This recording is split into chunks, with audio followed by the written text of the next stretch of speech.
Morning, everyone. We have gathered here in a panel discussion, actually. And for this panel discussion, we have prepared some results of one of our evaluation studies, which was designed, of course, in the context of COVID-19 pandemic. I think that it is important to stress in this context of pedagogical faculties and teacher education programs that in comparison to non-pedagogical studies, the conditions of distance education in study programs for education of future teachers also raise specific questions in addition to general quality issues arising from the fact that in addition to providing a range of disciplinary knowledge, like language, mathematics, science, social sciences, etc., a fundamental goal of pedagogical study programs is the acquisition of pedagogical and psychological knowledge and skills which students develop primarily in direct contact with professors, assistants, also students in schools and so on. Unlike in non-pedagogical studies, the execution of pedagogical process itself has important educational effects for future teachers, as it includes knowledge that is direct content of the study and work of future teachers. At the same time, higher education teachers and professionals, through their work, indirectly communicate to students their attitude towards the ethical values and principles that should be followed by a quality pedagogical process. So all these reasons, of course, pose questions: what execution of educational process, the level of our faculty, meant for the students in the last half of the year. That means in the winter semester of this study year. So this was the context of the study which we will present. I will. My role here is a chair of this panel, and basically the purpose of the panel is to start a discussion about some themes. So my colleagues, Professor Tatjana Hodnik, Professor Janez Vogrinc, and Assistant Neža Podlogar will present some results of our evaluation study. And these will then serve as a kind of a starting point for our discussion. So the process will be organized in such a way that we will open some themes, present some results, and then we will stop and we will have a discussion, and then we will continue after that. So, well, basically this is how we will proceed. We have 1 hour and a half, and of course you are invited to join the discussion with your comments, questions, or whatever. So for the beginning, I would like to give the floor to Professor Tatjana Hodnik, who will start the presentation, please. Okay, thank you very much. Good morning to everyone. I'm going to share the screen with our document.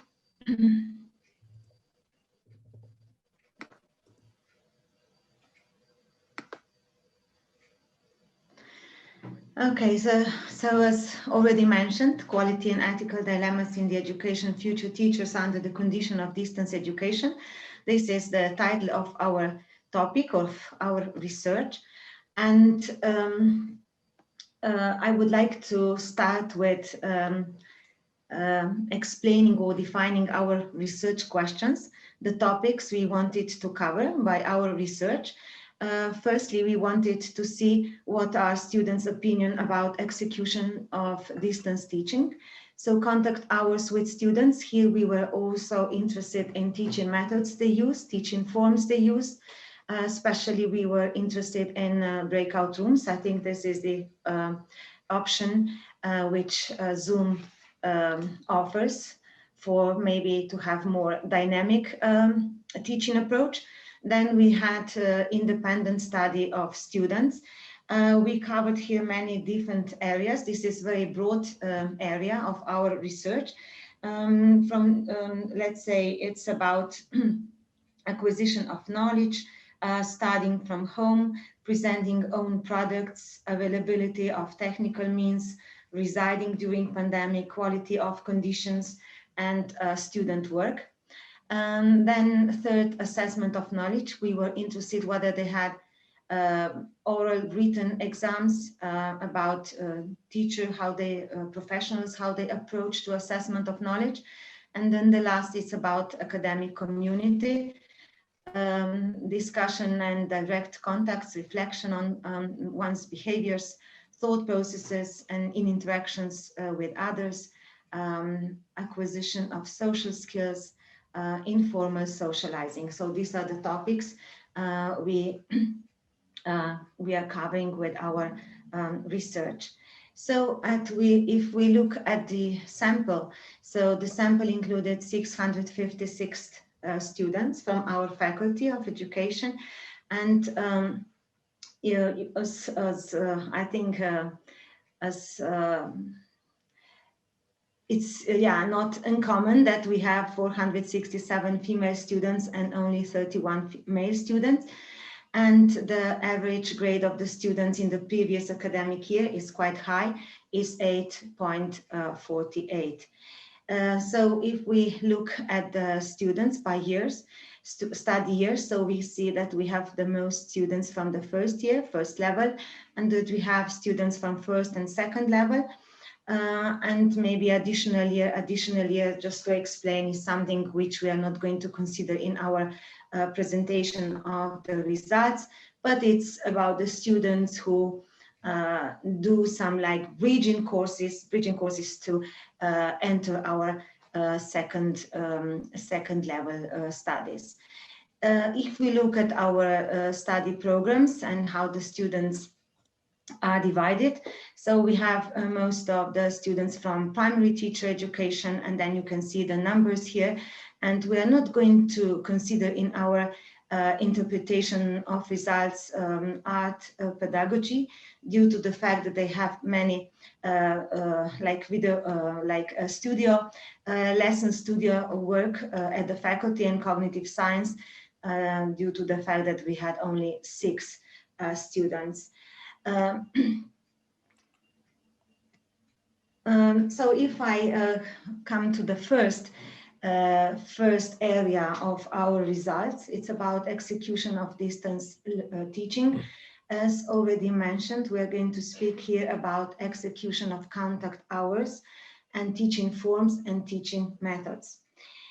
So if we look at some results, I'll give you some time to look at the tables. And if we look at the results, we can see that in all of the study programs, the most common answer is that all of the education professionals executed all of the contact hours that were on the timetable. So we can see, I will just present, or let's say all study programs together. If the students had to estimate how many education professionals executed all the contact hours of the courses that were on the timetable via Zoom, Teams, etc. So you see that we have the number here. It's more than 90%. So it's really high level. So, but here we have the results by the study programs, and you see that's the percentage it's quite the same as in all study programs. So the next question was please evaluate how well you were informed about remote access to the educational process at a distance. So again, we see that in all study programs in general, we can see that the students were very well or well informed, above 90% as well. And I mean, there's no that much interested for you, I think, interesting for you to look at the programs, but I think the percentage is high in each program. So now we come to maybe more interesting part of our results. We asked here students about their opinions on teaching forms. So we asked them, please estimate how many education professionals use the following forms of work in the execution of the course at a distance. So not necessarily every hour.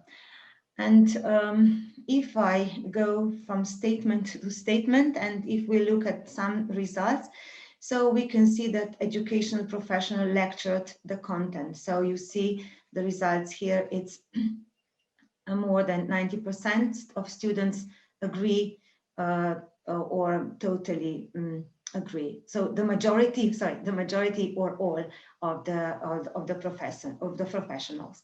So then education professionals shared slides on the screen again. So the majority and all. So this is quite obvious way of teaching. Even in the lecture, when we have lectures in the room, or it appeared that is the same when we have distance teaching.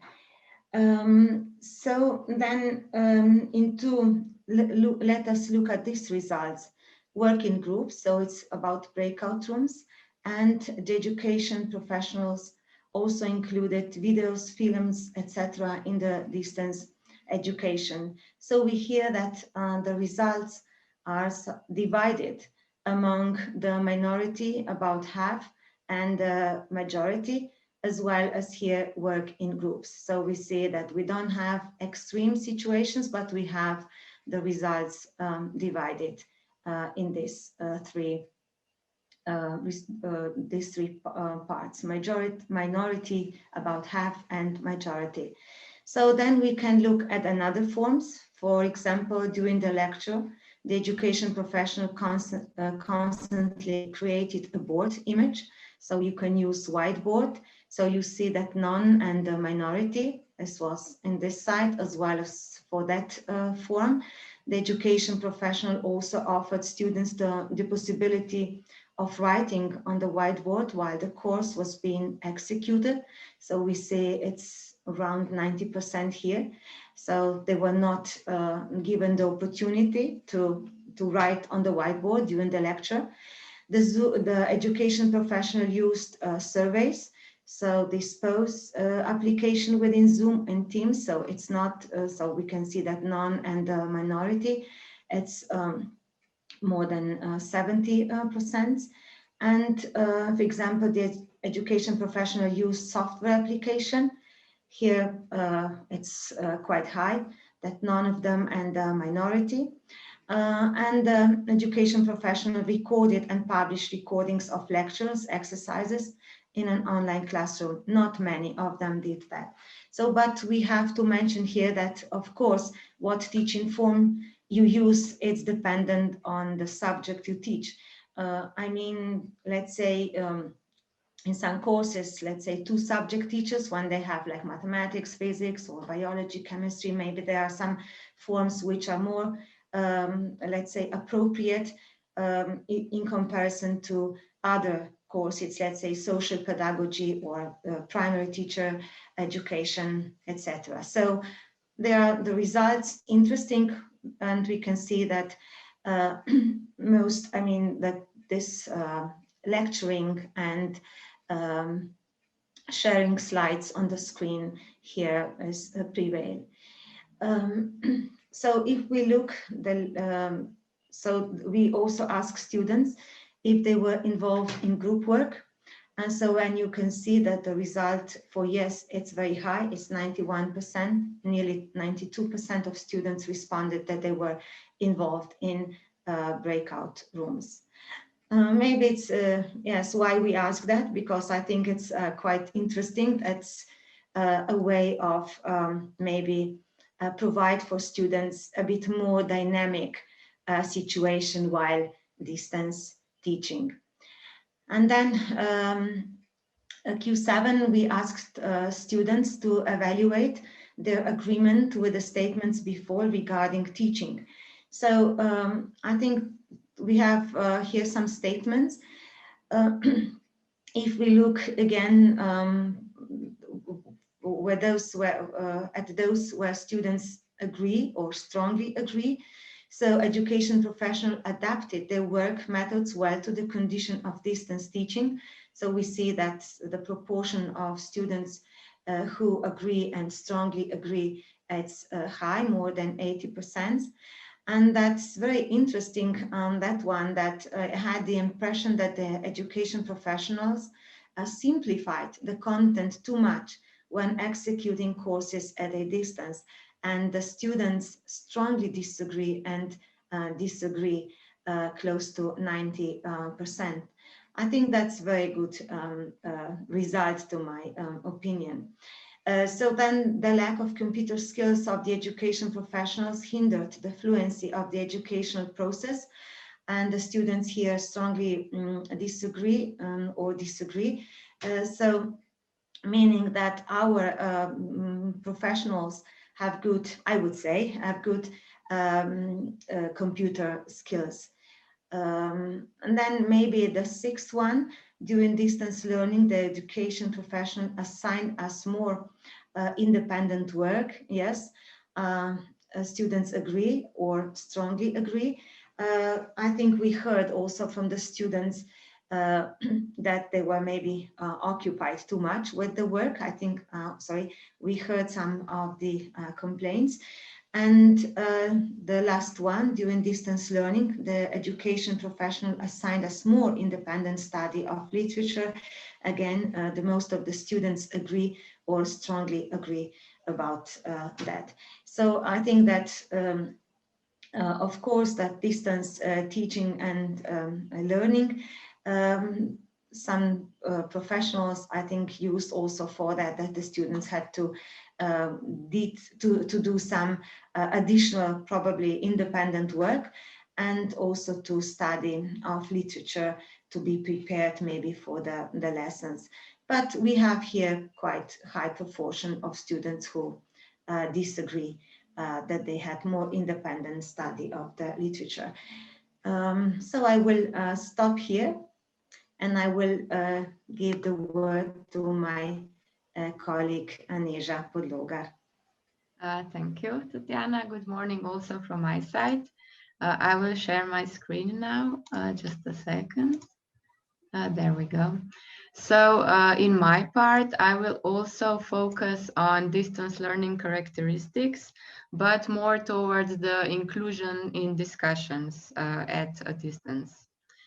So if we look at the table here, we asked the students how many education professionals invited them to participate in discussions.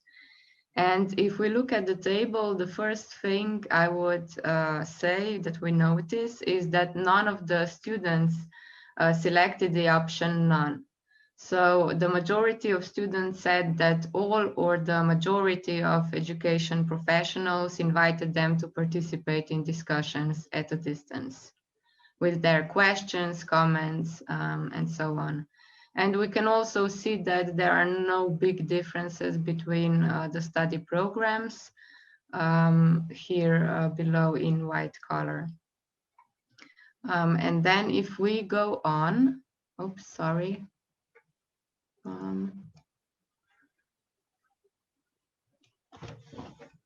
Just a second. Okay. We asked them how often they engaged.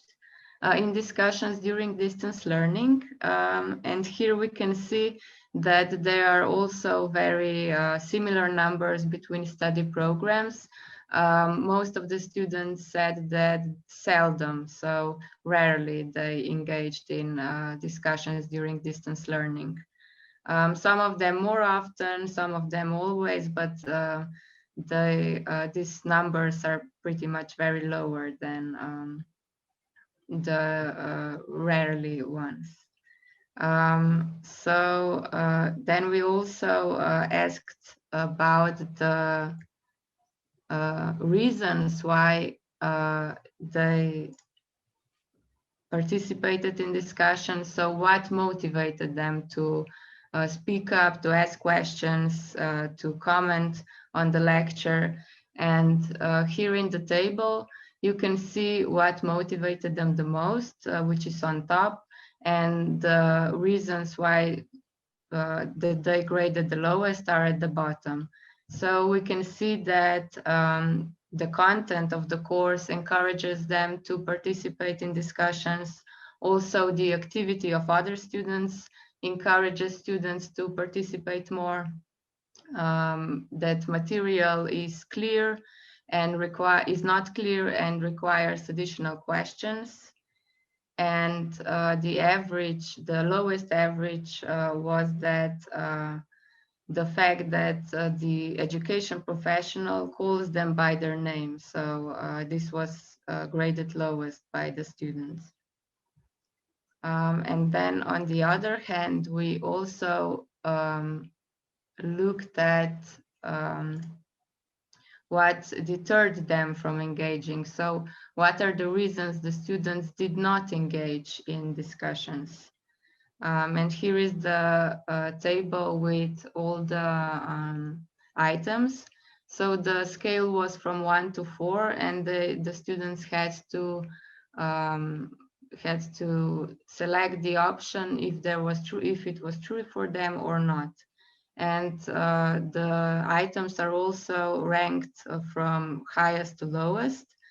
And we can see that the students did not engage in discussions mainly because everything was clear, everything was understandable, and they had no additional questions, or they did not know what to ask in order to become involved in the discussion, because the contents were too difficult or they did not understand well. Some of the students also said that even at the faculty, they don't engage in discussions. This average is also pretty high, so that there is no big difference between engaging in discussions at the faculty or at a distance.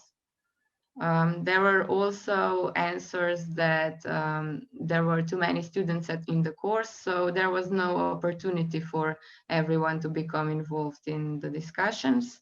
And at the lowest averages, some students also indicated that they did not have the camera or microphone, that the course or the discussion was not related to the content of the course.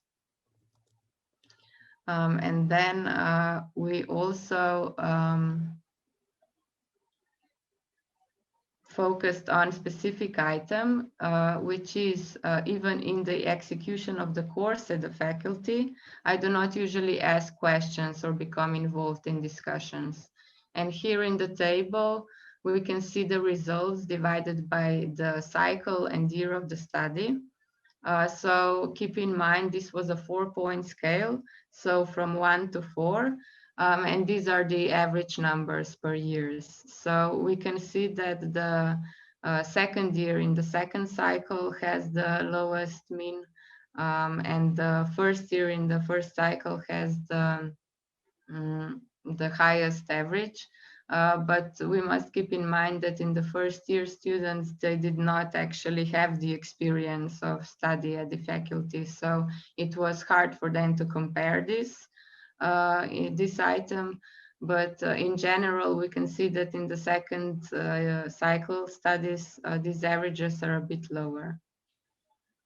So this would be like general results regarding discussions at a distance. So this would be the end of the section 1 of this presentation, and I would invite you to discuss these findings, to comment what are your experiences regarding this.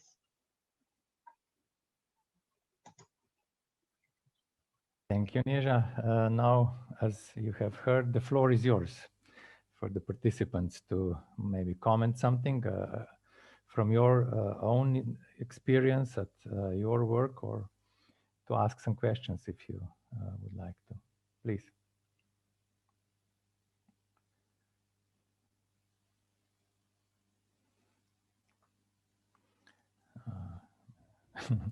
Maybe it's a bit too early to discuss. Well, maybe Marco, please. Yeah. Yes. I think it's very interesting that you do look quite deeply into what actually happens and how students are engaged in activities. So I think that's a very interesting perspective. Maybe it's difficult to respond because the data you presented are very descriptive. For me, the key question is what kind of meaning could be given to this? And we're just now confronted with those data and trying to ask to give meaning, but you've been working with these data more intensively. So for me, the question would be, what kind of meaning would you give to these outcomes, or what kind of implications do you see from these outcomes? And then to discuss these elements of it. Well, I can maybe summarize some of the results if you want. So what we have, okay, we have some other also well, more elaborated statistics, but we didn't want to actually show everything now because we do want to stimulate discussion, not to just share the results. But were you surprised with certain outcomes, elements that were unexpected, or was it confirming your how you experienced this winter semester? If maybe I can involve in this discussion. First, good morning to all. Of course, because at the moment I'm also the Dean of the Faculty, I'm very much interested in all evaluations that were going on at the level of our faculty in the last 2 years. If I just comment these results, I would say that there are at least 2 messages or open questions for me. The first message is that our students were actually, or are quite satisfied with distance teaching and learning. If we go through these results, many results confirm actually this conclusion. But on the other hand, the question is, with what they are actually satisfied. Because, of course, this is opinion of students. And the opinion is always based on the knowledge that we have about something and also about the expectations that we have. And I'm afraid, actually, that the knowledge about distance teaching and learning, and also the expectations that we and also our students have, are very low. Because if we go through these results, yes, students are satisfied. But on the other side, we can see that the majority of academic staff, they have used Zoom, they have shared slides, and that's it actually. So another information, only 40% of academic staff use breakout rooms. So this is not so difficult to use, but the percentage is lower than 50%. Whiteboard, only 8% of academic staff members have used. You see, so these percentages are very low, but on the other side, students are very satisfied with this. So I think that we cannot actually say that the distance teaching and learning organization are at the level that we could be really satisfied. It was something that we have to use during the night. We were not prepared about this, but now we have reached one level. And of course, another question is where we will go from here. Of course, we hope that the next year it will not be necessary to use this distance teaching and learning. But if even if this will not be necessary to use because of the pandemic situation, it is something that also has some advantages. But if we would like to use these advantages, then I think that all of us, we will have to increase the knowledge that we have about how to organize distance teaching and learning in an appropriate way. This would be just one comment actually on your question from my side. Yeah. And I think if I can add, I would like to say also that it's, as I mentioned already before, that's very dependent on the subject, and we have all professionals here, you know, like teaching assistant and professors. So if you think of lectures at the university, that's mainly the case that we have like presentations and like talking to the students, yes? So it's not usual that we use like groups when you do lecture. So we have, maybe it would be good to look at the certain programs, or maybe to separate, you know, assistants and professors, and to look at what actually happened within each program. But I would agree that this is okay, the result, but we can do some improvements in this manner, definitely, yes. And there are many, when we present our results even further, you will see there's some other issues which concerns us quite a lot, yes. Well, if I may add to this, I think that the results, even if we cannot be completely satisfied, show that teachers used in a significant number, I mean now university teachers who lecture in normal circumstances, some other methods, for example, polls or breakup rooms. I have never used in my lectures breakup rooms, but now I could use them. So in a way, this is reflected in those results. But on the other hand, some technical tools that we have are really inappropriate for everybody, including whiteboard or even some more specific programs that are used for mathematics or for some other scientific disciplines. So in such areas, we will never have very big numbers, even if we improve. Maybe we should go on. If maybe some remarks. Maybe other people would also like to come in, because I recognize the fact that students actually say, "Well, we are satisfied." For me, one of the elements in that is that I think there's lots of empathy from student teachers to teacher educators. Because they recognize that things are not as they normally are, and they are realized that teacher educators have to adapt. And in a way, they are, I think the same with pupils, that they are grateful for teachers or teacher educators to adapt their lessons in this way. And so there's a kind of empathy, and I think that empathy towards teachers doing their very best to adapt their lessons to distance learning might be a temporary thing, because on the long run, probably they expect, well, but it's not enough and we need something more. So I think the question that you raised about what actually do teachers or teacher educators do within their courses and what's the quality of it is a very relevant one. But it raises for me the question, to what extent you have also extended your research to teacher educators themselves, to ask them, why do you use only this and not the other parts? And what do you need, what kind of support or maybe time you need to prepare your lessons in such a way that it's creating a more rich pedagogical environment? Because of course it's easy to say, well, it's not good enough. But at the same time, I think everybody has been very, very stressed. I think preparation of online courses take more time than preparation of regular courses. So there are lots of reasons why this is happening. We don't have routines in this.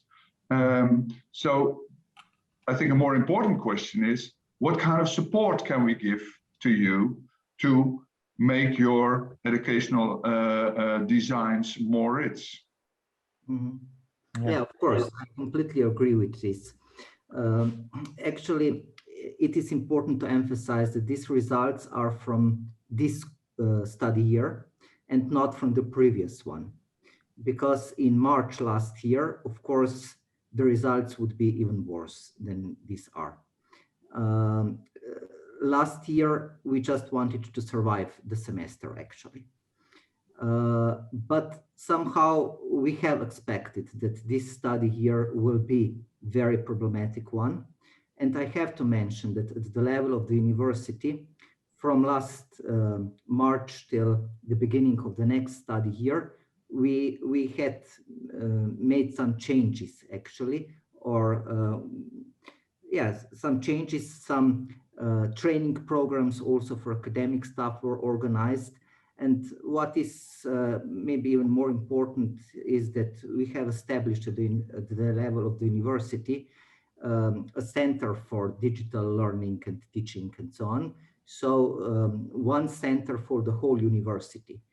And of course, the idea of this center is that it will continue with activities also in the future. But as you have mentioned, of course, we were not prepared to this situation.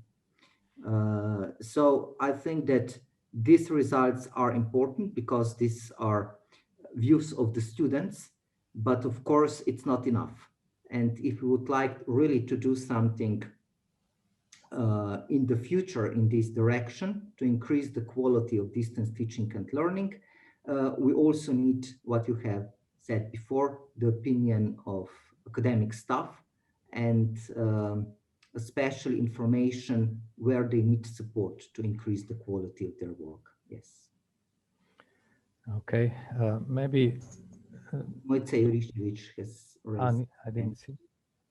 Mojca. Yes, thank you very much. Just shortly, as yesterday we presented quite similar research with our students comparing their learning, their studying habits and strategies and experiences with a pandemic, comparing the first and the second wave. And I would like just to put another issue on the floor, and that is that maybe we have to focus also on the sample, because as you have seen, you choose the one, so your participants were 1/3 of our students, right? And their average achievement was quite high, Tatjana commented. So what are those students with a lower achievement and how they felt the whole process and how they experienced I would like to use, I learned yesterday, emergency remote learning. So instead of distance learning, because it's not really a distance learning, but is distance learning in extreme situation, right? So I would, my question for further research is how to catch, how to invite, how to get opinions of students who decided not to participate in online survey. So maybe for further discussion. Thank you very much. Yes, thank you. Well, thank you for all the comments. We have now, maybe we could conclude this discussion about the first theme. The next theme is study during the execution of educational process concerning independent work, preparation for exams, and so on. So please, could we go further, Neža? Yes, okay. So we will continue with the second part. As you could hear, we will focus on the execution of the educational process at a distance. Mainly some main topics are acquisition of knowledge, studying from home, presenting own products such as seminars, availability of technical means, residing during pandemic, quality of conditions, student work, and some advantages and disadvantages. And I think this next question is quite an interesting one. We asked the students to compare the knowledge they acquired in the process of distance learning to the general knowledge, so the knowledge they acquired at the faculty. And this is a very interesting result. About 46% of the students rated that the knowledge is of the same quality, while almost the same percentage, a bit lower, 43% thought that this knowledge that they acquired at a distance is of lower quality compared to knowledge in ordinary conditions.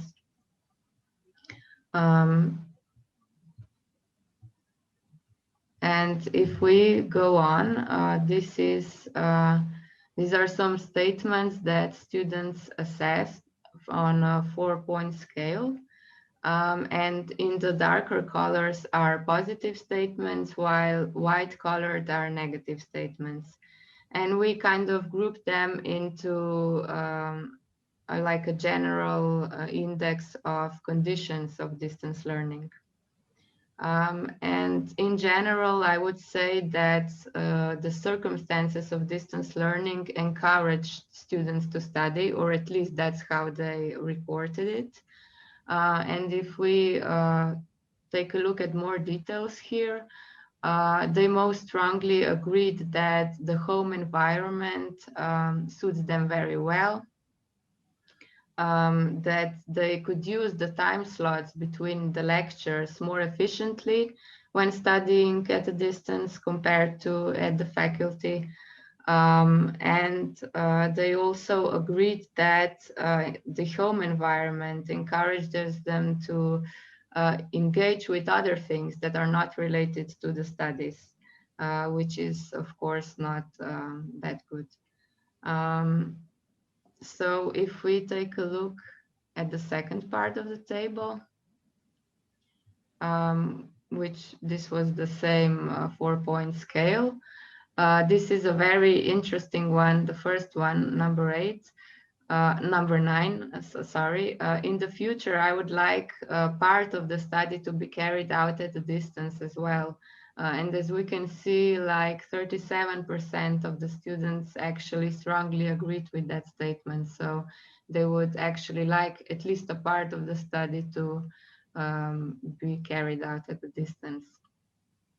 I would give you some time to read all the statements. I won't go through each of them, but if we can see that students most strongly agreed with statements 11 and 14, which is rewatching the recordings of previous lectures gave them like a better understanding of the contents. And when studying from home, they had some problems with motivation to do study tasks and learn. And I think this motivation is very important thing to talk about, because it probably impacts a lot of the study process as well.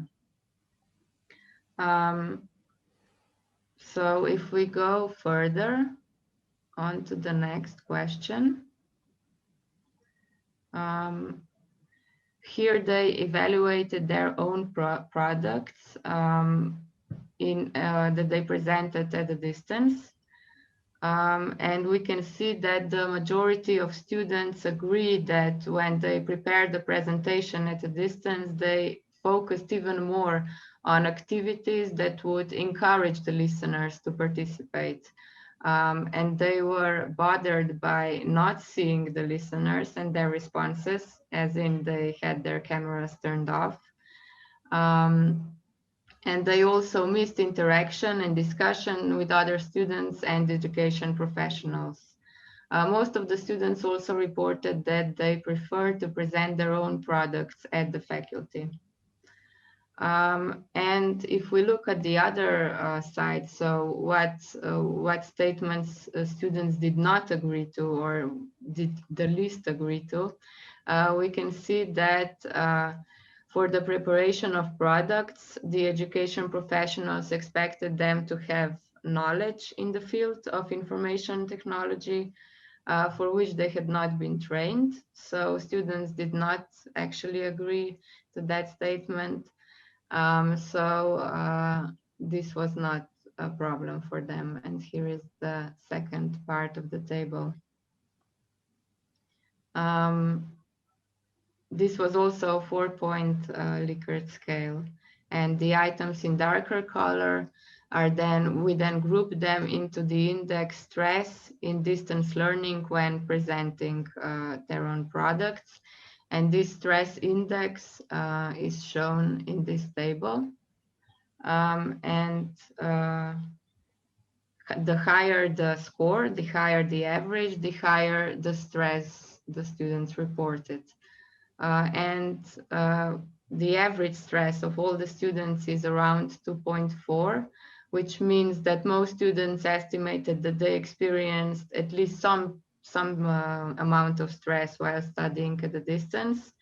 And here are compared study years and study cycles. And what we can see that in the first cycle study programs, third and fourth year students reported that they were more stressed during distance education than first and second year students, while the grades of students in the second cycle are approximately similar to those of first and second year students in the first cycle. This could also be explained by the fact that it is students from the third and fourth year of the first cycle who have more practical training, which was, I think, maybe the most difficult to execute in distance education. It required the most adjustment from students as well. Maybe some interesting finding is also that the correlation between the stress index and the average grade of the student was not statistically significant. So students who, for example, experienced higher stress, it didn't mean that they had higher or lower grades then. So this was not connected. This is it from my part, and I would give the floor now to Professor Janez Vogrinc to continue with the presentation.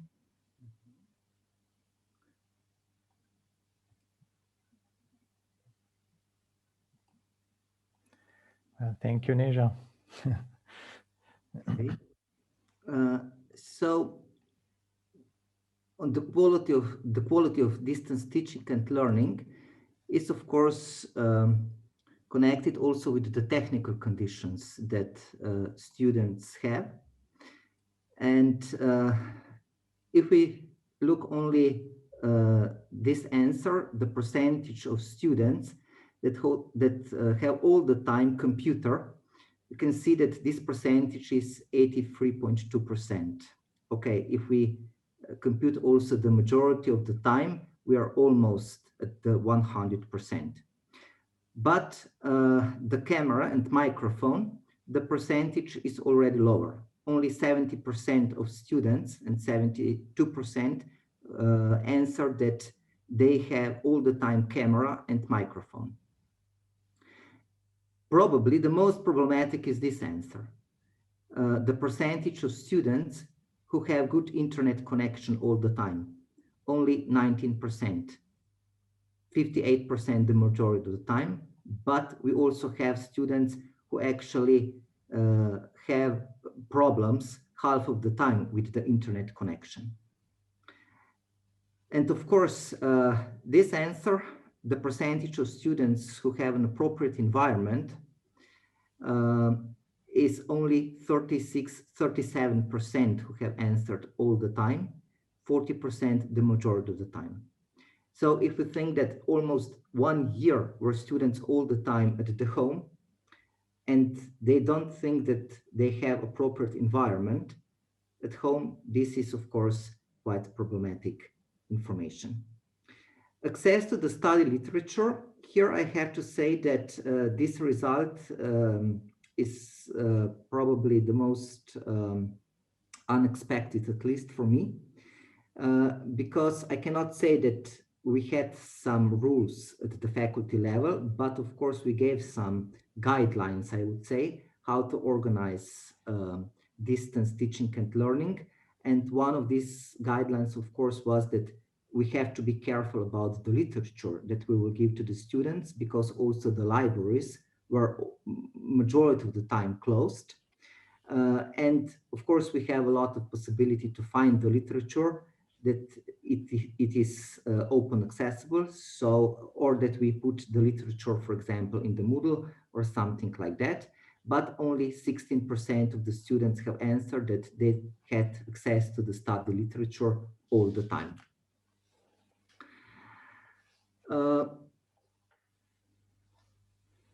70% of our students were staying at home in their permanent place of residence with their family during the pandemic time. More than 20% of students have to move from temporary place of residence or back actually to the temporary place of residence. And only 7% of students stayed outside their permanent place of residence. Of course, this 70% of students who are staying at home, we cannot say that all of them would move from their home if there wouldn't be a pandemic situation, because some of them, of course, they live in Ljubljana or in the surrounding of the Ljubljana, but still majority of the students, when we conducted another research, answered that if we would start to organize the whole pedagogical process in May at the faculty, they don't know where they would stay. This was also one of the reasons that we have decided that we will finish this study year on distance. Of course, this means that we don't have all pedagogical process anymore on distance. Some laboratory work or work in the atelier, we have organized at the faculty, because it's impossible to organize everything on distance, but the majority of learning process we will continue on distance till the end of this semester.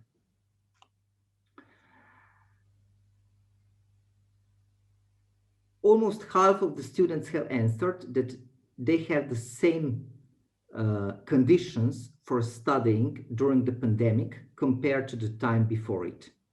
But then we have 1/4 of students who have answered that they actually have better conditions now, and 26% answered that they have worse conditions now.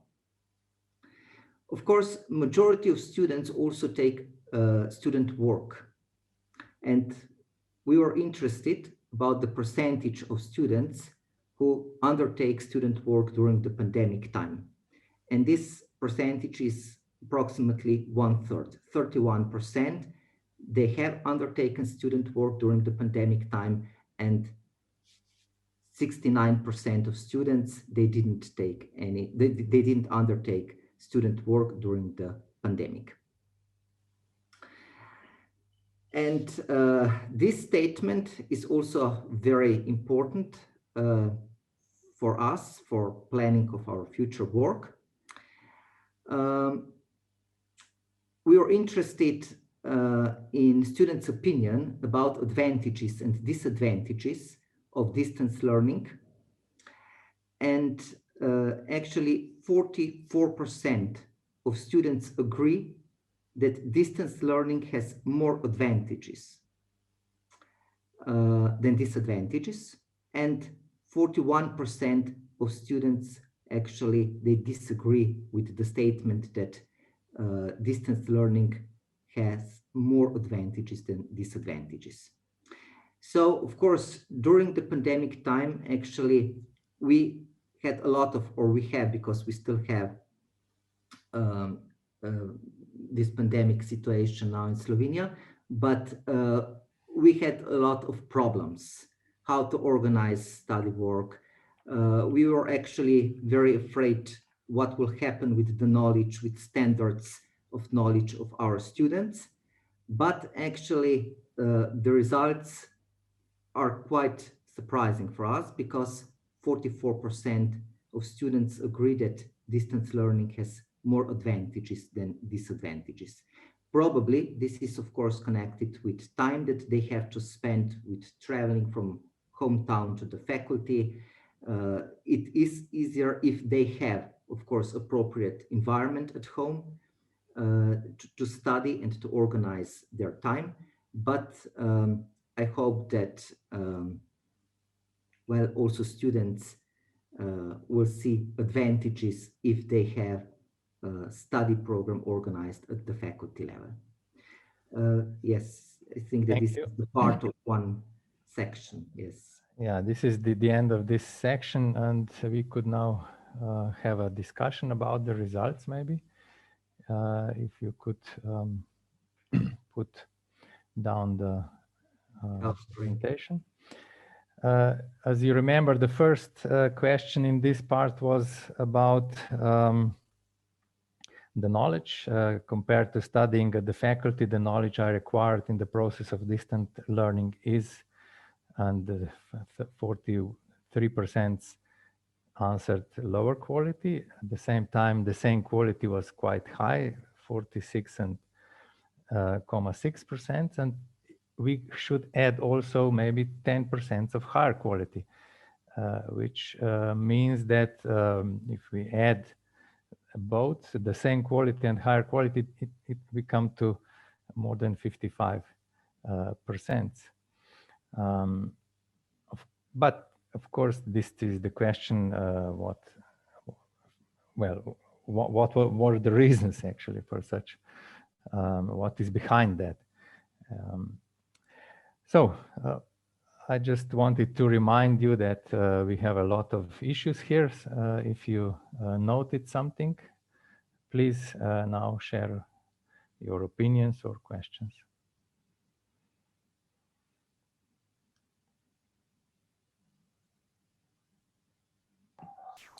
May I? Yes, Eve, please. Thank you very much for your presentation. And yeah, probably all universities face a similar situation. And just recently, we got a lot of messages from students regarding coming year. And the main question was that will we continue with this kind of hybrid approach? And especially in teacher education, they really like to see that actually we are taking the best out of this experience and continue with a combination of different kind of methodology. This was something what you also said, that they actually saw a lot of advantages in this period of learning. And the second aspect, which also came quite explicit and was very, very important and fruitful for us, that we changed quite a lot of our teaching practices for sure. And this kind of talking heads in the screen somehow so boring, and this actually pushed us to find new ways of teaching and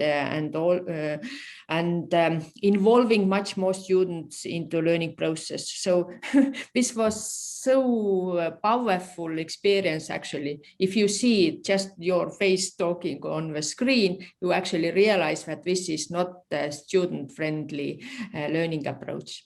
So, thank you very much. Yeah, thank you. Lydia would like to say something, please.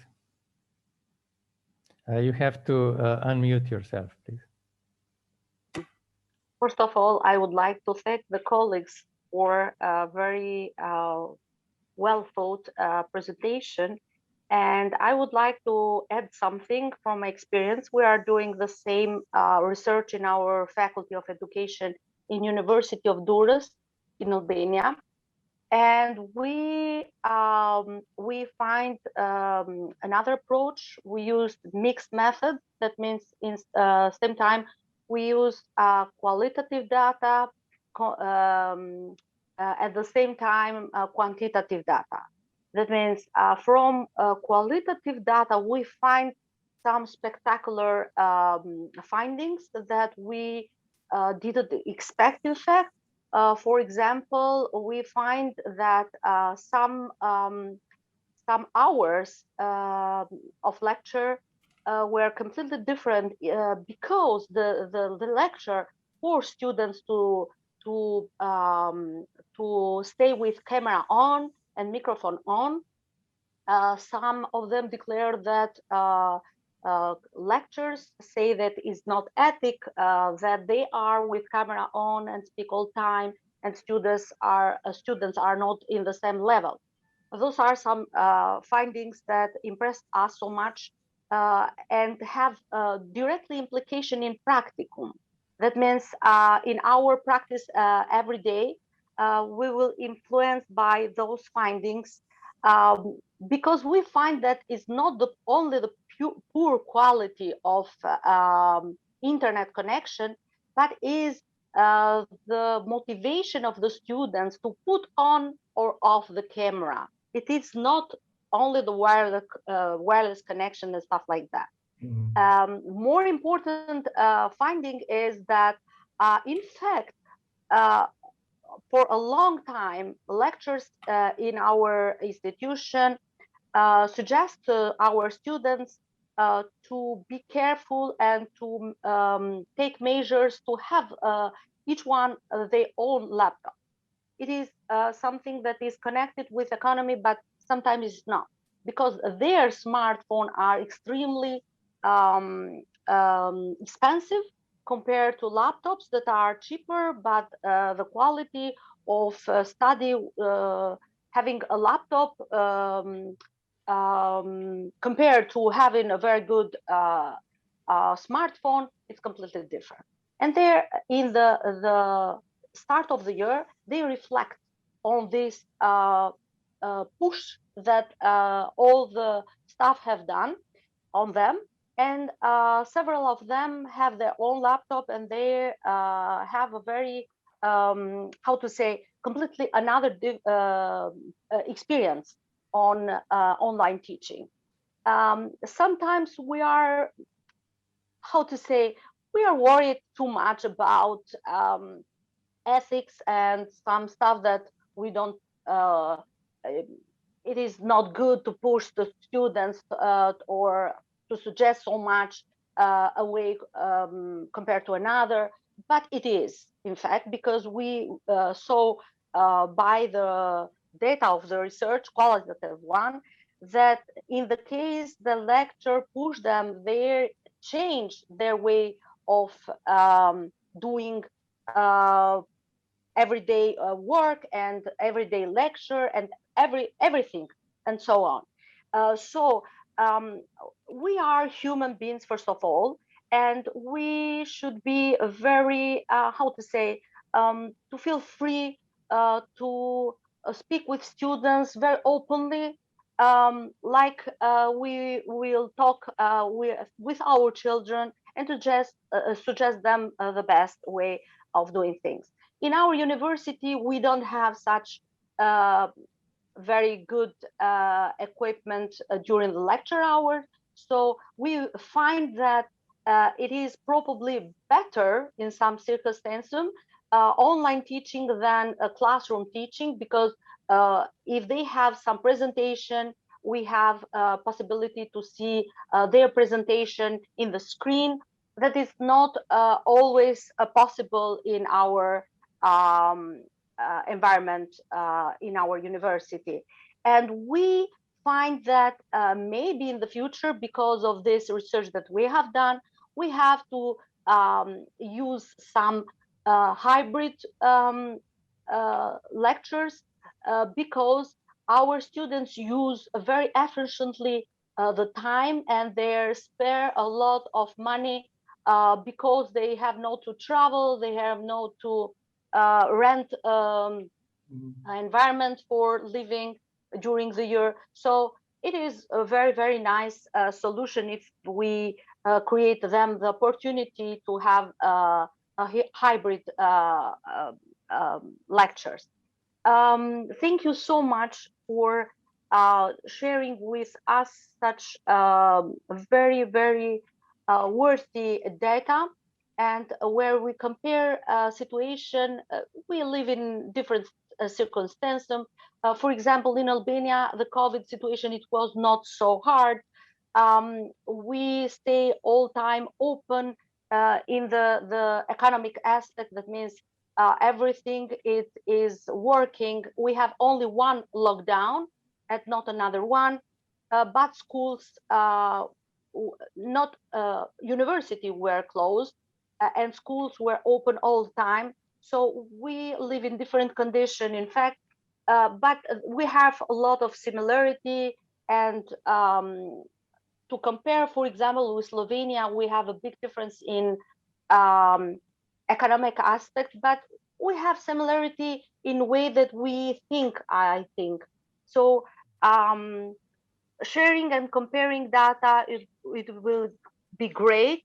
And I suggest that maybe University of Ljubljana, maybe we all together with University of Durrës make a very nice, how to say, draft of a project, and maybe we will work together on this field of research and to compare data and to see how the things are working to improve our performance and everything in teaching and learning in university.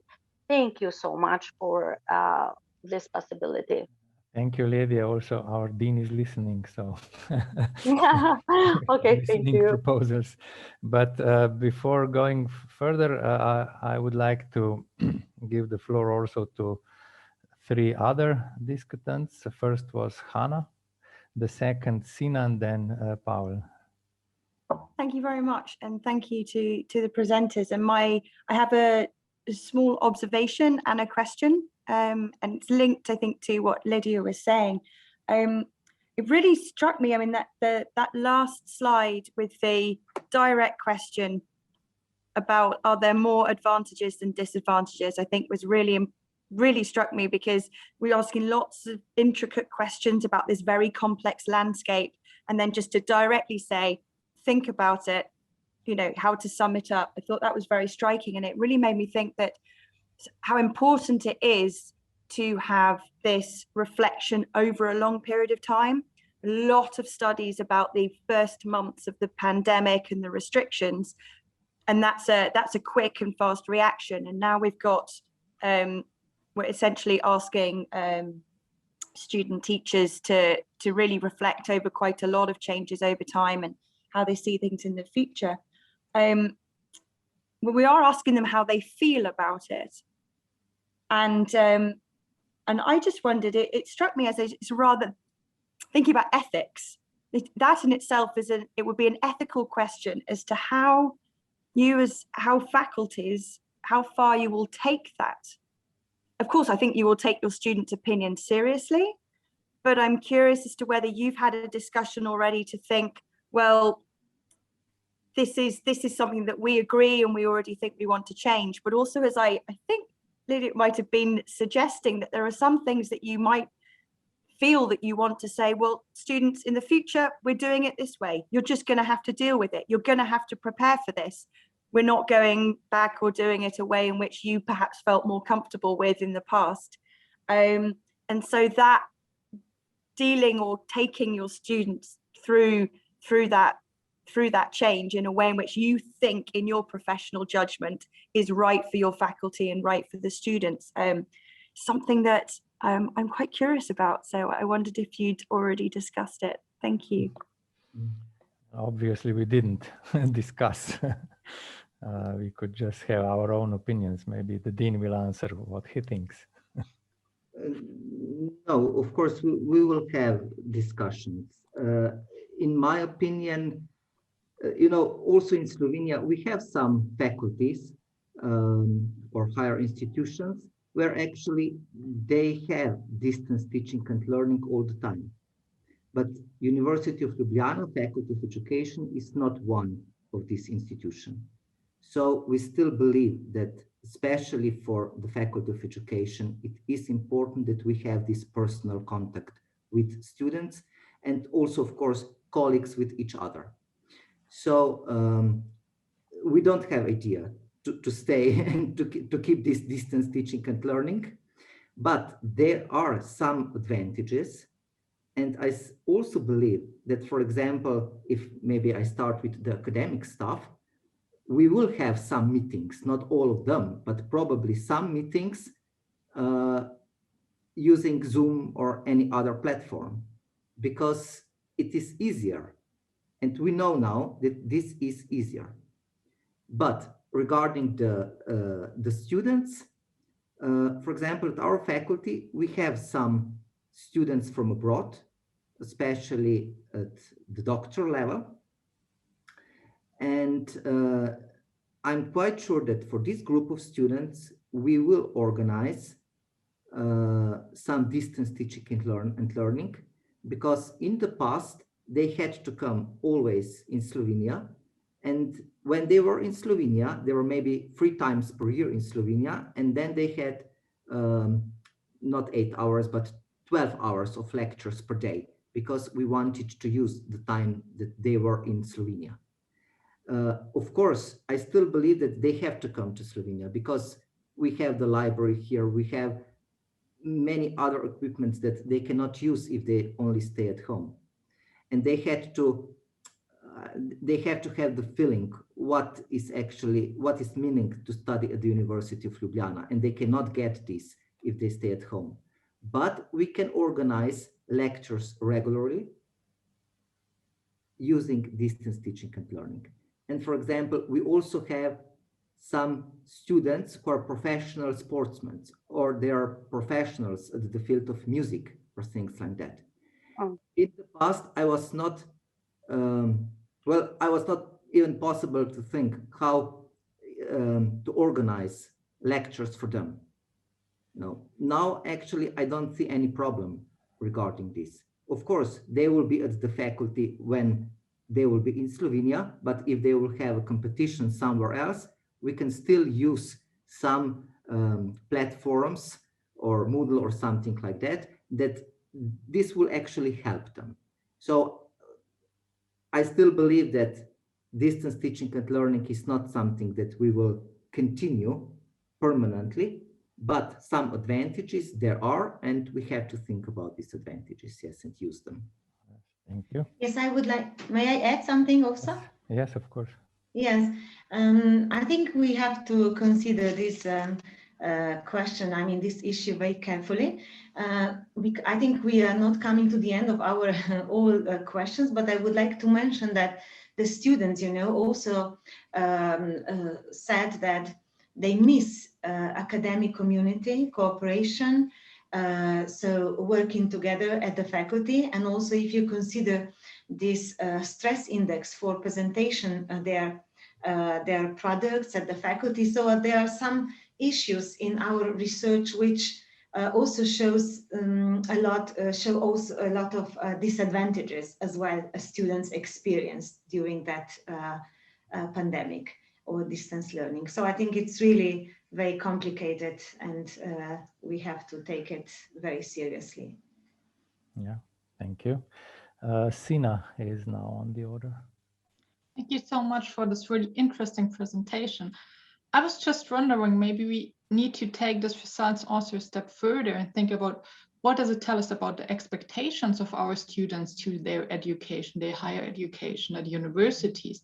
Does it maybe tell us that, okay, I heard from a lot of students I was teaching, it's great to have online teaching because now I can do the double amount of courses because I don't have to switch. Most of them are asynchronous, so there are no overlappings anymore. It's so easy to organize things, but isn't there something missing if they just expect to make as much as possible in the shortest amount of time to go out? Is there not something missing? And some told us, oh, we really want to go to the university. I had a course where we had a hybrid semester, and I asked them, do you want to come to the university or not? And 90% said, of course we want to come, please let us come. I had to cancel it because we had another lockdown, but they were really, sad that they couldn't come. So they were really looking forward to having this other experience, more than just having lectures, having seminars, but meeting, having this, what does it tell, what do your results tell us? And I don't think you can answer it right now, about the expectations that students have to higher education. Is it just getting a degree, or do they want to get more out of their education? Is it sensible to put them in a position where they can just do as much as possible in an efficient way? Or does it take time from really thinking about things, not just writing, okay, I can write 5 seminar works, but are you really able to think about 5 when you actually only would do 3 of them? So what are the implications of having this more effective, nicer way? Also not moving out from home, not going to another place is an experience they will miss later on. They are not just students. And for some of them, it's very important not moving in at their parents' place again. I had a lot of students who said, oh no, now I have to go back to my parents because we don't have that much money. Situation is getting more difficult, and they were really afraid of moving back home, making the step back. So what other implications, if we are talking about ethics, does it have if we switch to remote distance learning in this situation? Yes. Just a comment, a question to all of us to think about. Actually, you are saying all those issues, exposing which we are thinking also about. This is very important. Please, Paul, maybe to continue with discussion. Yeah, thank you. At 9 o'clock in the morning, my plan for today was to listen for the half an hour, to see this basic presentation, and then to move to the other 2 parallel sessions just to see how the conference is going on. As you see, I am still here. And the main reason is not that I am the last of those who ask questions and gives comments, but because this panel is really interesting. As Janez mentioned in the introduction, so the idea is quite simple. There was an evaluation at one of the institutions, and we look into this evaluation mainly, as I understood, with an ambition to discuss, not to take it as a best example of any time, but to discuss. And this is where I put in my notebook a number of questions, but thanks God, the predecessors, other colleagues already asked many of them. One of them was asked by Hannah. I was also interested in this. I mean, this is very important, what to do with evaluations like this one. So, and we received some answer from Janez, the dean, not Janez, the chair. I would only add this at this point that of course there have been good and bad features in this distance teaching, and what I think is important for next year, hopefully without any lockdown, again at the faculty in the building together with students, what I think is important it is that we need to preserve the good features of distance work. And there are, some of them are obvious, not to forget it. But on the other hand, what I would also like to stress, at the end of this panel, I think we need to put down the question, what follow-up from this? And over the last weeks, maybe even months, sitting with my computer, with the Zoom, I took part in a number of similar discussions like this one. So there are many evaluations in various formats around Europe and the world. And I think that we are coming, evaluations, of course, seem to be similar to research, but they are evaluations. I think that this discussion today could be a kind of an initiative for a complex research project design. I think that Lydia already mentioned something like that, but I would be even more ambitious in that way that what we need a comparative view into these issues. And comparative, in my understanding, does not mean only to compare Faculty of Education Ljubljana University with Faculty of Education Durrës University, but to take in a sample, let me say at least 5 or more, and not only Faculty of Education. I think that these are important issues for universities, not only for departments and colleges within it. I will repeat what I said several times. My understanding of Faculty of Education, our university has a Faculty of Education since 1990, so for the last 30 years. My understanding is this is not only institution which aims at educating and training of future teachers. This institution within university should care about university teaching and training as well. So, and here, these institutions may have a lead in doing research in general.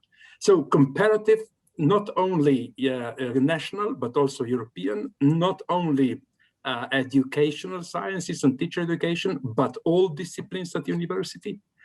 What is also important, approaching dilemmas. And this means that we also need to decide about a paradigmatic framework, how to approach researching these issues. Last but not least, we need to think about outputs, both in academic terms and in terms of policy recommendations. And at this point, of course, it was not difficult to start thinking about, can TEPE network do something in this relation? Can we synthesize all these endeavors all around Europe, maybe also across Europe? Can we prepare something like that? So I would finish with a warning. After reading such evaluations, and these evaluations are always useful, and this one is also useful, but after reading them,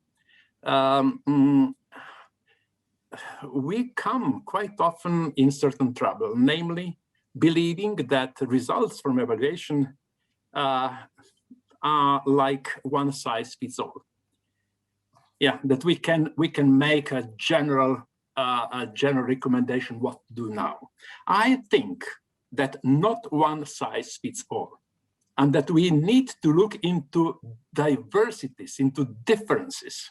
Just to mention one case, as most of my colleagues at the faculty, as a teacher, I did my own evaluation with my own course. The results are very, very similar to what we got on the faculty level, but there are some very, very specific features. Namely, the difference between full-time students and part-time students. Enormous difference. Just, I mean, part-time students with us, mostly they are employed, regular work, so they can only come to the faculty during the weekends or late in the afternoon and so on, tired. And then we give them 5 hours lectures in most difficult theories and so on and so forth. So this doesn't work. Yeah, while it does work if you do it differently. And just in one sentence, my evaluation showed that the last 2 generations, the last 2 cohorts of part-time students do better at exam than previous years. They come earlier and they do better. So for that reasons, I think that we need a broad discussion here. Of course, we need to understand that decisions should be taken at the institution levels, that this is the most often practical question. But on the other side, I think it is time now, after 1.5 years, to start thinking in a good consortia of international members to do a serious, complex, well-designed research project on these issues. Okay. Thank you. Marco, applied to discussion, please. Yes, well, I think we were reaching the time limit of our session, but I would fully agree with Pavel's remarks and his call for more detailed research. For me, the interesting part is that if we look at distance learning, that we ask ourselves, well, who benefits from distance learning and who not? But I think it's interesting that now we also can raise the question, who benefits from on-site learning and who benefits not, and to make a much more nuanced look at what is beneficial for whom and how can we adapt to the different needs of different types of students. And for me, that would be connected to taking a closer look, not just to studies, teacher education studies or courses or whatever, but to look more detailed at what actually do we aim for. We can look at a part of the academic study, but we can also look at what's the impact on the academic community. So being part of an academic community. And if you look at the academic study, you could say, well, part of the study is focusing on learning to know. Probably a lot of that can be done online. Learning to do. Probably some of that needs to be done in schools. Learning to be and learning to live together. And based on these different parts of the study, probably you will need different types of methodologies and distance or non-distance activities. So we need to have, I think that the study that the University of Ljubljana has done is very rich and gives lots of insights. But I think we need to go even deeper to say, okay, but what type of study are we talking about? What's the aim of certain activities and what fits the best? Because then we can find an optimal blend of online and on-site activities. Yes, thank you, Marco, and everybody. We are now approaching to the end, but maybe still we can have another 5 minutes. There is a 15 minutes break until the next session. So maybe Janez, if you could just present briefly. I will share the screen, but in meanwhile, I just one comment more. Of course, yes, I agree with all these ideas, and it is also very important to think about the empirical approach that we are using. But I would also like to emphasize that, of course, these results are also very important for our practice, actually. So we have to think, based on these results, what we will do in the future. And of course, it is also important that we think about how to inform not only academic staff members, but also students. In the last school year, we have conducted already some research regarding this topic. One was, for example, how students actually organize their study process when they are at home. and also how they feel about the pandemic situation, because not only the knowledge, but also this emotional aspect is very important. I think that we forget about this emotional aspect very often, especially because we think that they are already adults, that students are already adults, and they will manage with these problems in one or another way. But it's not so easy. So I think that we have to inform also students with these results, with academic staff members, and also use these results as some for some ideas in the future.